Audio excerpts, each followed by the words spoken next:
Hello students, welcome to Rupam. আজ তোমাদের ষষ্ঠ শ্রেণীর গণিত দ্বিতীয় পর্যায়ক্রমিক মূল্যায়নের অন্তর্গত নবম অধ্যায়ের শতকরা চ্যাপ্টারটি রয়েছে। তার 112 পাতার কোষে দেখি 9 অঙ্কগুলি আলোচনা করব। এটি শতকরার তৃতীয় ভিডিও, অর্থাৎ পার্ট 3। চলো এবার ভিডিওটি শুরু করি। তো আজকের এর আগের ভিডিওগুলিতে নিজে করি 9.2 অঙ্কগুলো আলোচনা করা হয়েছে। আজকের কোষে দেখি 9-এর 2-এর অঙ্কগুলো আলোচনা করব। নিচের সামান্য ভগ্নাংশগুলিকে শতকরায় পরিণত করো। তো 2-এর 1-এর দাগের প্রশ্ন 45/50। এই ভগ্নাংশটিকে, এই সামান্য ভগ্নাংশটিকে যদি শতকরায় পরিণত করি, তাহলে কোনো ভগ্নাংশকে শতকরায় পরিণত করতে হলে তাকে 100 দিয়ে গুণ করতে হয়। তাহলে 45/50 ইন্টু 100 করলে পরে আমরা কাটাকাটি করে যেটা পাচ্ছি সেটা হচ্ছে 90%। 2 নম্বর প্রশ্ন 9/10 ভগ্নাংশটিকে শতকরায় পরিণত করলে পরে আমরা পেয়ে যাচ্ছি এখানে 90% বা শতাংশ।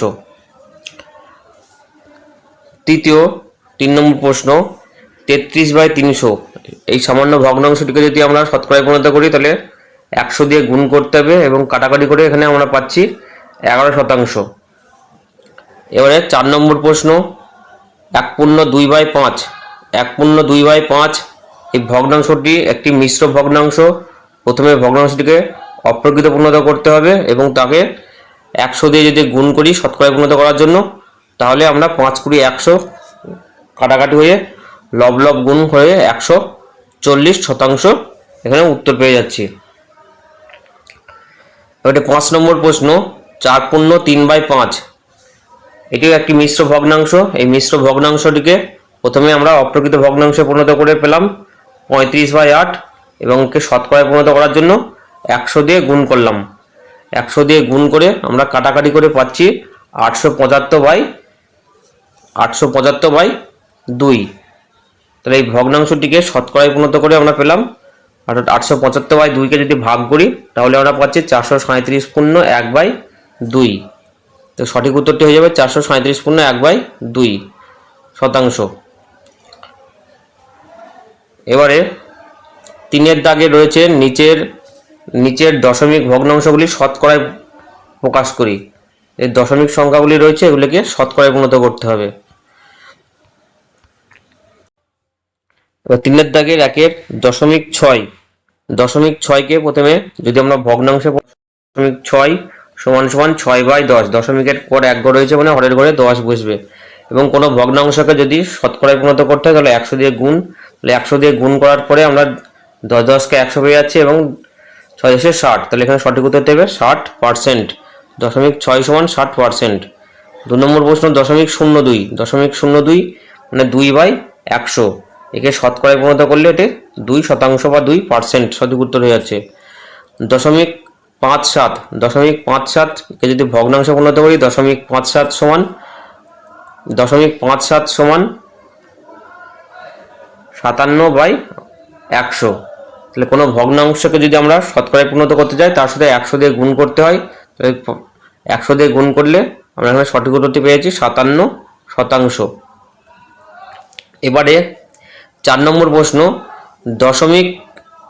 1.21কে ভগ্নাংশ 1.21কে যদি আমরা ভগ্নাংশে পরিণত করি তাহলে পাবো 121/100 এবং কোনো ভগ্নাংশকে যদি শতকরায় পরিণত করতে হয় তবে 100 দিয়ে গুণ করলে আমরা 100 কেটে দিলে পরে এখানে পেয়ে যাচ্ছি 121%। এবারের 4-এর দাগের প্রশ্ন রয়েছে নিচের সামান্য ভগ্নাংশগুলি নিচের শতকরাগুলি সামান্য ভগ্নাংশে পরিণত করি। শতকরাগুলিকে সামান্য ভগ্নাংশে পরিণত করতে হবে। এতক্ষণ আমরা সামান্য ভগ্নাংশগুলিকে শতকরায় পরিণত করছিলাম, এবার শতকরার থেকে সামান্য ভগ্নাংশে পরিণত করতে হবে। তো 4-এর দাগের 10% আমরা এর আগে শিখেছি যে 10% অর্থাৎ 100-র পরিপ্রেক্ষিতে বিচার করা হয়। 100-র মধ্যে 10% সামান্য ভগ্নাংশ, 100-র মধ্যে 10 কাটাকাটি করে আমরা পেয়ে যাচ্ছি 1/10। ঠিক একই রকমভাবে 15% মানে 100-র মধ্যে 15 15/100 কাটাকাটি করলে সামান্য ভগ্নাংশ হচ্ছে 3/20। এরপরে 2-এর প্রশ্ন 70%। 70% মানে 70/100। 70/100 সামান্য ভগ্নাংশ। এটা যদি লঘিষ্ঠ আকারে পরিণত করি তাহলে পাচ্ছি 7/10।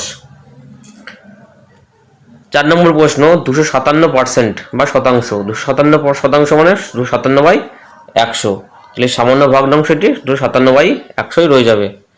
এরপরে এটা একটা মিশ্র ভগ্নাংশ 33/1/3। তাহলে 33/1/3 মানে 100/3 যদি আমরা এটাকে অপ্রকৃত ভগ্নাংশ পরিণত করি।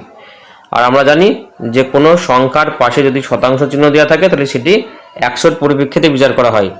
33/1/3 শতাংশ অর্থাৎ 100/3/100। তাহলে এটাকে যদি সামান্য ভগ্নাংশে পরিণত করি তাহলে এখানে সঠিক উত্তর হয়ে যাবে 1/3। অর্থাৎ এখানে এটা পেলাম 100/3 শতাংশ, তার মানে হচ্ছে 100/3 গণিত 1/100। 100 এখানে কেটে যাচ্ছে, তাহলে থেকে যাচ্ছে 1/3।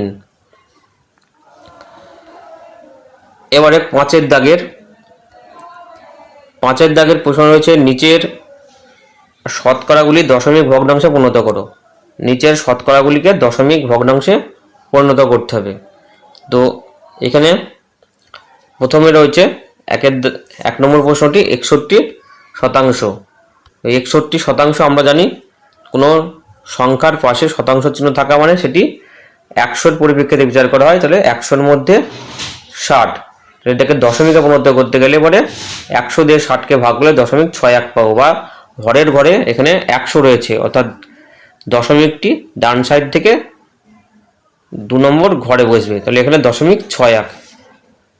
ঠিক একই রকমভাবে 3% মানে 3/100। তাহলে এখানে হরের ঘরে রয়েছে 100, দশমিকটি ডান সাইড থেকে 2 ঘর পরে বসবে, তাহলে এখানে চলে আসবে 0.03। 3 নম্বর প্রশ্ন 105%। 105% মানে 100/5, দশমিক বসবে ডান সাইড থেকে 2 ঘর পরে। যেহেতু এখানে হর রয়েছে 100, তাহলে ডান সাইড থেকে 2 ঘর পরে সঠিক উত্তর হয়ে যাবে 1.05। এবারে এখানে রয়েছে 4 নম্বর প্রশ্ন 1.26%। 1.26%। আগে দশমিক সংখ্যাটাকে যদি ভগ্নাংশে পরিণত করি, দশমিকের পর যেহেতু 2টি ঘর রয়েছে তাহলে ভগ্নাংশটি হবে 126/100, এবং যেহেতু এটি শতাংশ পরিণত করতে হবে তাহলে এটিকে 1/100 দিয়ে আমরা গুণ করছি। তাহলে এখানে সঠিক উত্তরটি পেয়ে যাচ্ছি 126/100, এবং 100কে গুণ করলে নিচে চলে আসছে 10,000। 10,000 দিয়ে যদি 126কে ভাগ করি, বা হরের ঘরে এখানে 4টি শূন্য থাকার জন্য দশমিক বসবে ডান সাইড থেকে 4 নম্বর ঘরের পরে, তো সেই জন্য এখানে একটি শূন্য বসে এখানে পাচ্ছি 0.0126। এবারে 5 নম্বর প্রশ্ন রয়েছে 0.07%। 0.07কে প্রথমে আমরা ভগ্নাংশে পরিণত করে পাচ্ছি 7/100, এবং শতাংশ পরিণত করতে এখানে ভগ্নাংশকে 1/100 দিয়ে আমরা এখানে গুণ করছি, তাহলে পেয়ে যাচ্ছি 7/10,000।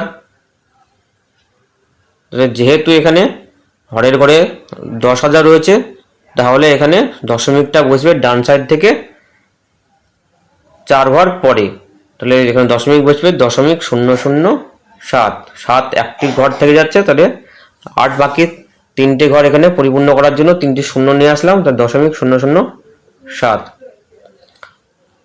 তো এই ছিল আজকের ভিডিওর বিষয়বস্তু। তোমাদের এখানে যে কোষে দেখি 9-এর 112 পাতার 2, 3, 4 এবং 5-এর দাগের প্রশ্নগুলো আলোচনা করা হলো। এর পরবর্তীতে এর পরের প্রশ্নগুলিকে সমাধান করা হবে। তো আজকে ভিডিওটি এখানেই শেষ করছি।